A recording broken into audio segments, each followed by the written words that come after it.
Good evening, everyone. I am Andrew Rayfeld, the President and CEO of the St. Louis Federation. I want to thank again Reuben Brown for their sponsorship of the Corporate Leadership Award, and in particular to recognize the memory of Mahlon Reuben, who just passed away just a few weeks ago, even, not so much. Congratulations to Joe and U.S. Bank for that well-deserved honor as well. I want to thank your staff, and in particular Melanie Brazier and Derek Martin, who are here tonight with you, for their service to our agency, particularly over this past summer. Congratulations too to Amy and Matt for your recognition as Grossberg Award winners. I want to appreciate Carney's coming up here, and as he mentioned, his brain surgery was the reason that he said yes. I think he must have. That was the reason we asked him. So, I want to thank Lynn Whittles, JCC staff and crew for hosting us tonight, and thank our staff, particularly Amy Packett, Cherise Block, Penny Taylor, all of our marketing department for putting together tonight's materials. They did an outstanding job. And I want to thank Karen Scher, who's working over here as our floor goodbye tonight, for making sure everything has run so smoothly. Thanks to Steve Lipstein for agreeing to serve as our keynote. Really inspirational words indeed. Congratulations to the officers, the directors, and the trustees for taking on that mantle of leadership. And thanks to Michael Litwack, Sandy Newman, and Rick Reck for your combined years of service to our community in a leadership position. Could we thank them again for that service? And before I tell you about the State of Federation, I want to just recognize the three most important people in this room tonight.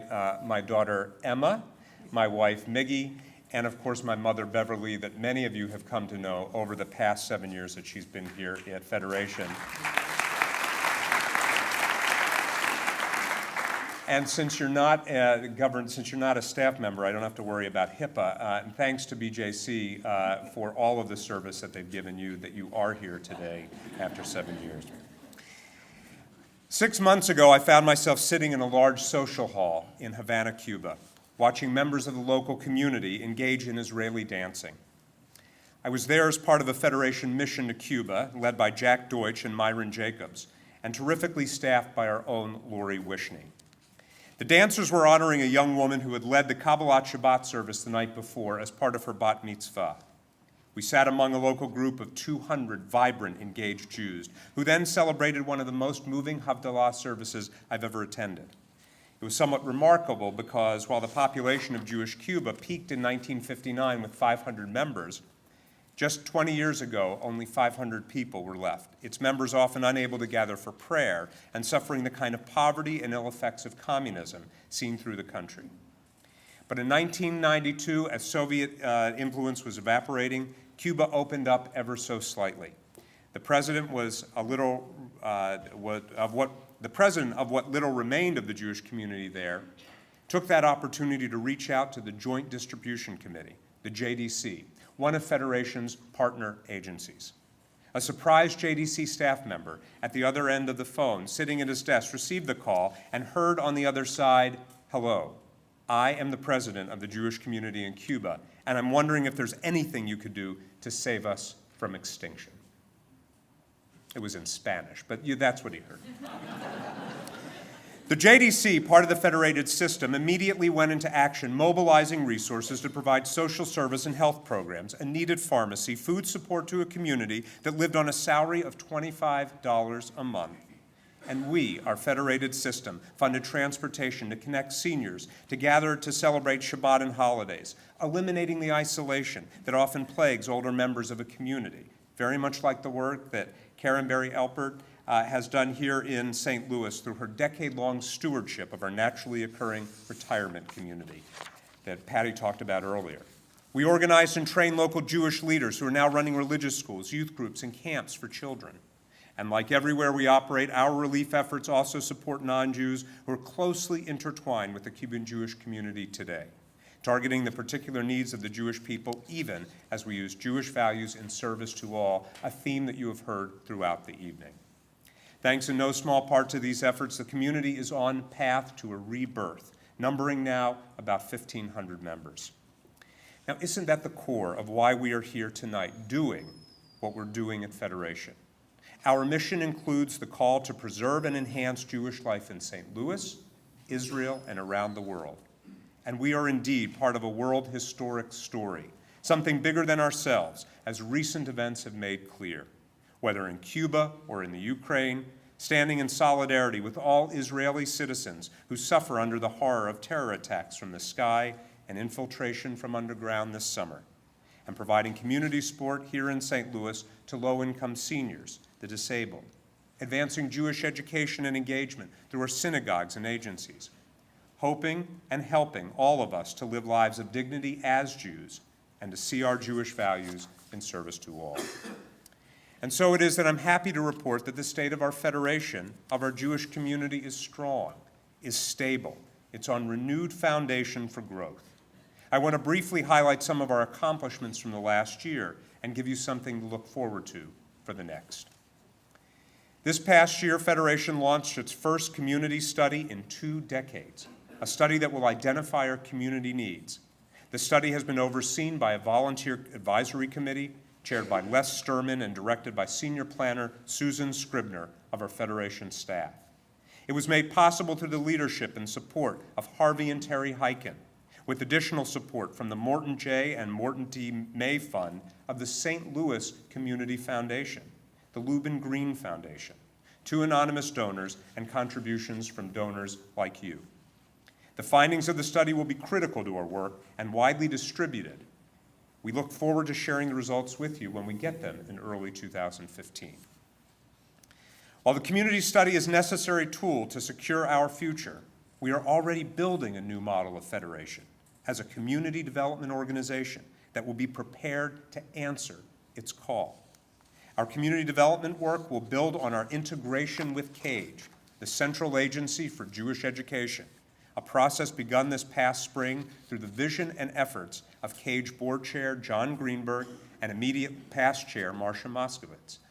Under the guidance of its current executive, Sonia Dubinsky, and its dedicated staff, this integration will allow us to more effectively leverage resources to develop new points of access to Jewish life for individuals, continue to effectively strengthen our existing institutions, and fully integrate our work into the region as a whole.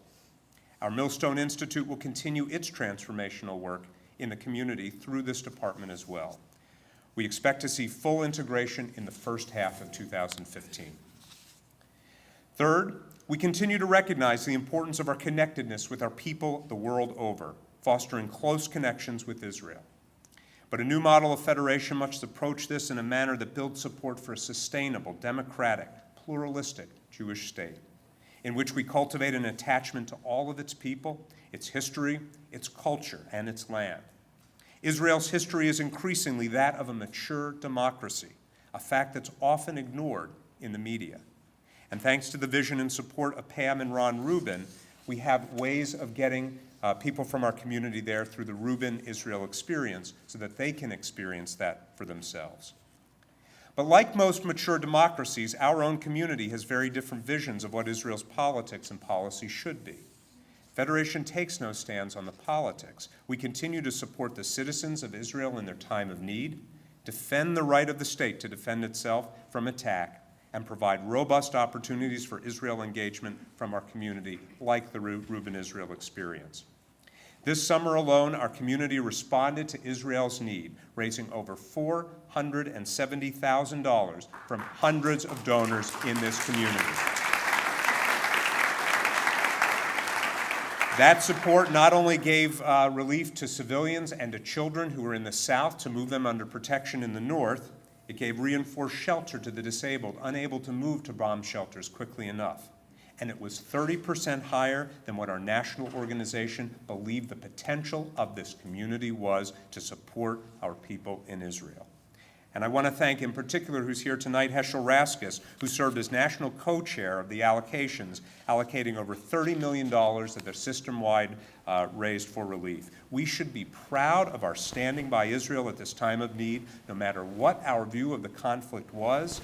That is why Federation is here. Finally, our new model of Federation is recognizing that the philanthropic environment is not what it used to be. We're mobilizing our resources with new approaches to development and a re-energized return to some old stalwarts. As reported in our annual report, which is you have on your chair, we are proud to have raised $9.37 million for our 2013 annual campaign, the lifeblood of our community, and a total of $19.6 million in total resources last year.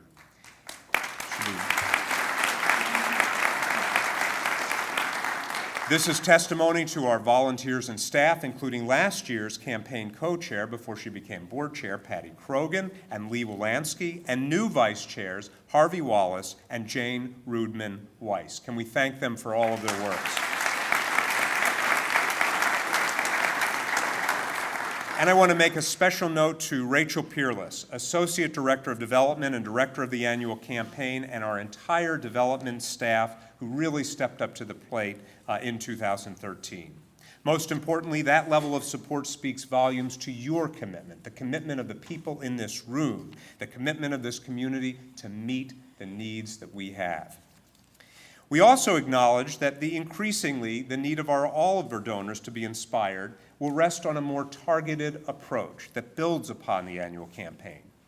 Under the leadership of Debbie Chase, our newly appointed Vice President of Development and Philanthropy, Federation next year will be developing plans that build on this campaign, moving into more targeted approaches, supporting foundations and endowments. In order to do this, we must identify our community's needs up front and then align them with the philanthropic aims of our donors through an inspired campaign.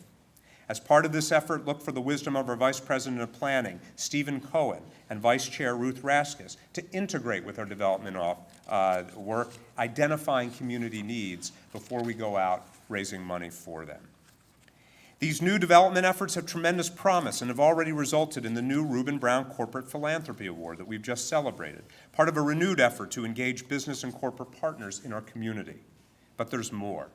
And I'm thrilled to provide some news this evening to announce that just today, the Women's Auxiliary for the Jewish Aged, an independent organization begun in conjunction with the old Jewish Center for the Aged, has officially established Federation's fourth supporting foundation, the first in 8 years.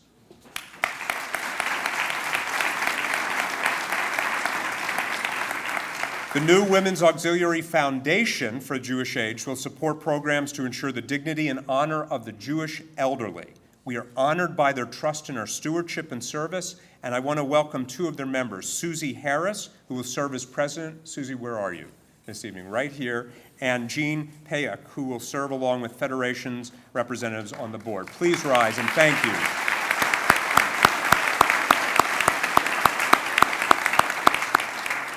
We are just thrilled by your trust and our partnership going forward to steward your philanthropic vision. From our end, I want to thank our staff members, Ken Weintraub, for his longstanding relationship, and also the work of Mindy Fredman, Federation's new Director of Foundations, who is now leading our effort to inspire families and other organizations in our community to support their own philanthropic vision, animated by Jewish values and in partnership with Federation and our community. Thanks to the volunteer leadership also of co-presidents Sherry Schuman and Vicki Singer and the staff direction of Julie Gibbs and Laura Fields, women's philanthropy is also seeing continued strength in its efforts. Anyone who was part of the Women's Legacy event a few weeks ago could not help but marvel at the buzz in the room as old friends and new acquaintances gathered again to renew the spirit of women's giving that will sustain us for a very long time. Could we recognize that work that all of you have done here?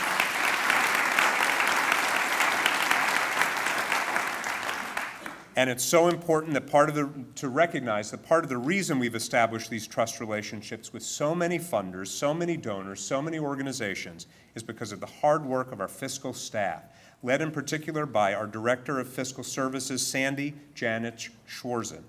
This year, overseen by Audit Committee Chair Mark Zarensky and Budget Finance and Administration Chair Michael Oberlander, along with the members of those committees, the Jewish Federation achieved yet another consecutive clean audit from our independent auditors, a regular thing that we do in nonprofit management. This is over 10 years, and well before that, of continued clean audit, attesting to the soundness of our numbers and the security of our finances. I want to thank Sandy in particular and the entire team for that stewardship.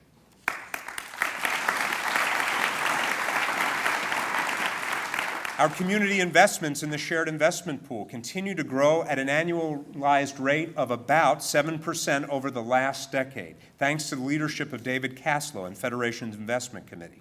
This is a testimony, again, to the integrity and hard work of all our fiscal team. And there's so much more to tell, and so little time. The excitement of our Young Professionals Division, led by Ben Cherry and staffed by Liat Bachar, that continues to provide a first point of contact in the Federation for future leadership. Our Inclusion Initiative, that thanks to the staff leadership of Rinat Kissen, is making Jewish life accessible to all and responsible for the open captioning you've seen all night this evening.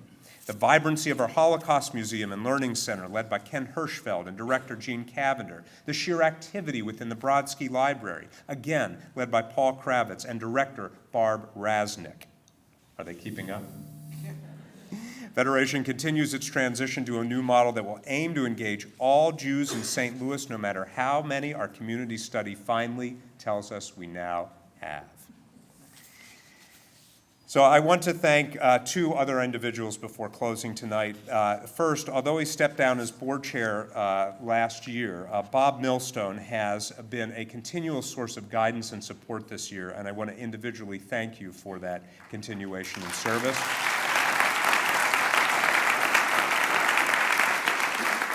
And I especially want to thank Patty Krogan. I believe I've spent more time with Patty this year than I have with most people in this room, combined. In addition to her vision of an inclusive community, I've seen her ability to deftly manage community conflicts and lead them to resolution as a signal hallmark of her leadership. The hours and dedicated services she has put forth for this organization in a year of foreseen demands for her in particular will be one day part of the history of this community. I'm only glad we still have another year to go. So let me conclude by returning to where I began. When we respond to those in need in Cuba, in Ukraine, in Israel, or here in St. Louis, we are crafting the story of who we are and who we want to be. We recognize that providing the foundation for others is not always sexy and inspiring, but it's necessary. The Cuban community would not be here today if there were no desk at the JDC, if there were no phone line on which that call could have been answered, if there were no staff person at the other end sitting at that desk picking up that phone. These costs are the costs of our collective responsibility, the costs that sustain our community, borne by all of us through our support of the Jewish Federation. You were here for them. Their story has become our own. As we start the new year, 5775, in just a few days, let me thank each of you for your continued leadership and support and engagement. Together, our stories will build a community that is strong, vibrant, and most of all committed to ensuring a bright future for Jews everywhere. L'Shana Tova.